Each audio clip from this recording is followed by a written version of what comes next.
ஓம் முருகா போற்றி போற்றி.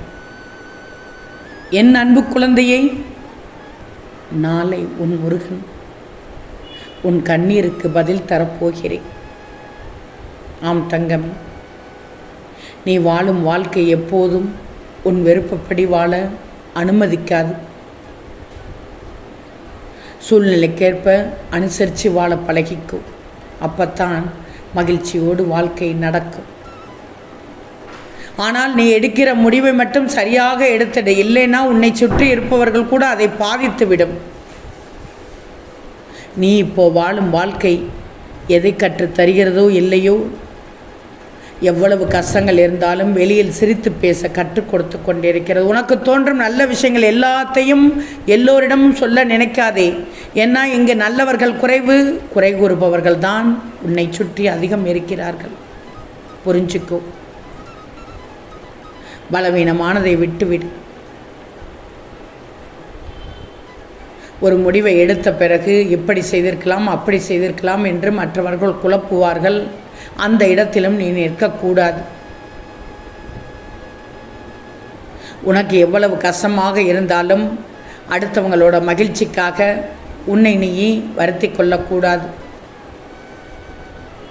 மற்றவர்கள் விமர்சனங்கள் செய்தால் அதை ஏற்றுக்கோ. தாங்கிக் கொள்ளவே முடியவில்லை என்று சொல்லாதே, முடக்கி போட்டுவிடும். விதியின் கைதிதான் ஒரு சில நேரத்தில் நீ இருக்க முடியும். ஏன்னா உன் வாழ்க்கையில் நிறைய சவால்கள் இருக்கிறது. மன அழுத்தத்தை எதிர்கொள்ள முடியாமல் பல விதத்தில் நீ உன்னை நீயே இழந்து விடுகிறாய். புரிகிறதா? எந்த அலையிலும் நீ மூழ்கிவிடக்கூடாது. ஓட்டையான படகை ஆக்கி விடுவார்கள். தன்னம்பிக்கை என்ற நீர் இல்லாமல் விமர்சனம் என்ற ஒவ்வொரு அலையிலும் மூழ்கடிக்க செய்து விடுவார்கள். அப்படிப்பட்ட அபாயத்தில் நீ செல்லக்கூடாது. புரிகிறதா தங்கமி? நான் எது சொன்னாலும் உனக்கானதைத்தான் சொல்வேன். உன் கண்ணீருக்கு பதில் தருவேன் என்றால் நிச்சயமாக பதில் தந்து விடுவேன். சுற்றி உள்ளவர்கள் நினைக்கிறார்கள், ஒவ்வொரு நாளும் எழுந்து எதையாவது குறை கண்டுபிடித்துவிட்டு யாரிடமாவது ஏதாவது தேவையில்லாததை பேசிவிட்டு சாப்பிட்டு மட்டும் போதும் என்று நினைக்கிறார்கள். சாப்பிடுவது மட்டுமே கூட வாழ்க்கை அல்ல. நாக்கை கட்டுப்படுத்தணும். அவர்கள் எல்லாம் தானாக அடங்கிவிடும். கர்வத்தால் சொல்லும் செயலும் முரண்படும் என்பது அவர்களுக்கு தெரியவில்லை. அடக்கத்தால் சொல்லும் செயலும் ஒன்றுபடும் என்று அவர்களுக்கு தெரியவில்லை.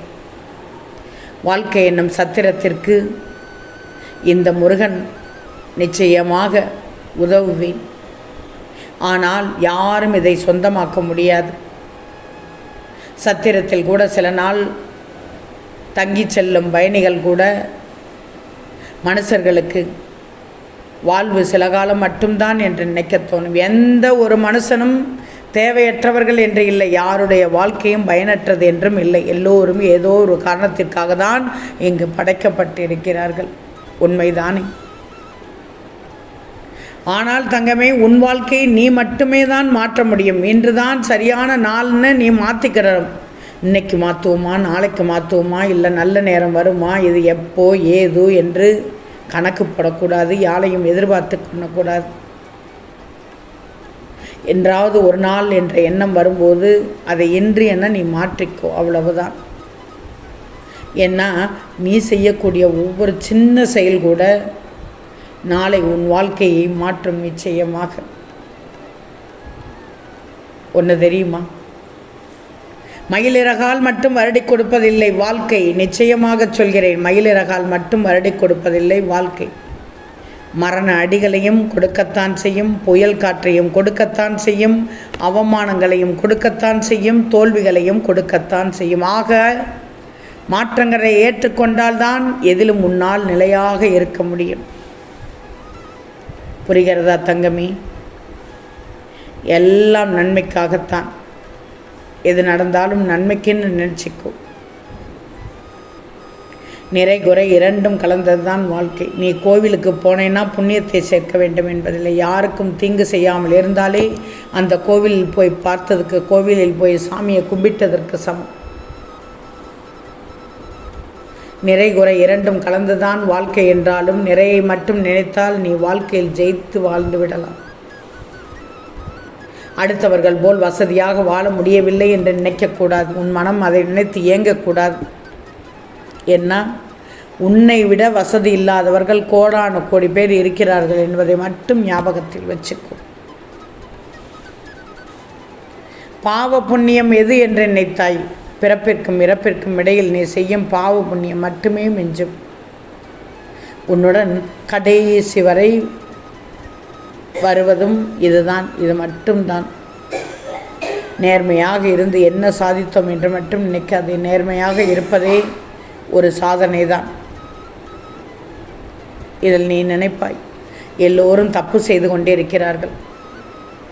ஒன்று மட்டும் தெரிஞ்சுக்கோ, எல்லோருமே தப்பு செய்பவர்கள் தான்.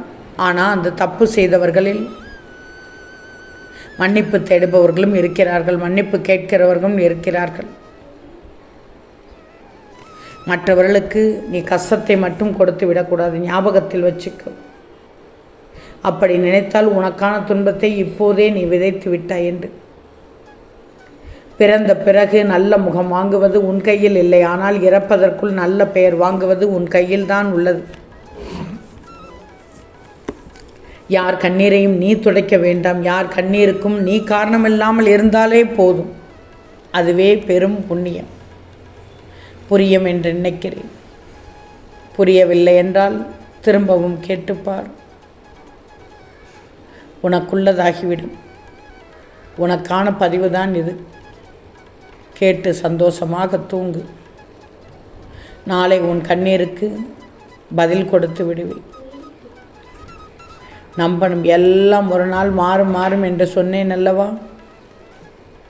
அது உனக்கான விடியலாக இருக்கப் போகிறது. எல்லாம் நன்மைக்குத்தான்.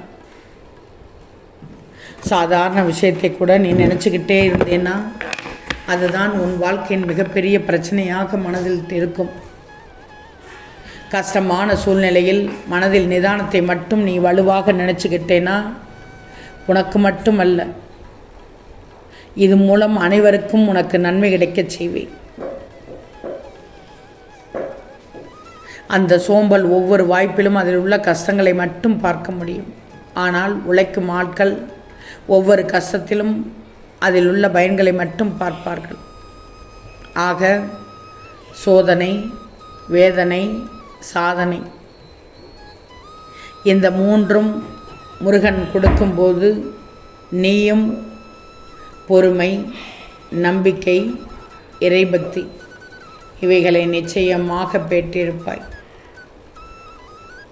ஓம் முருகா போற்றி போற்றி.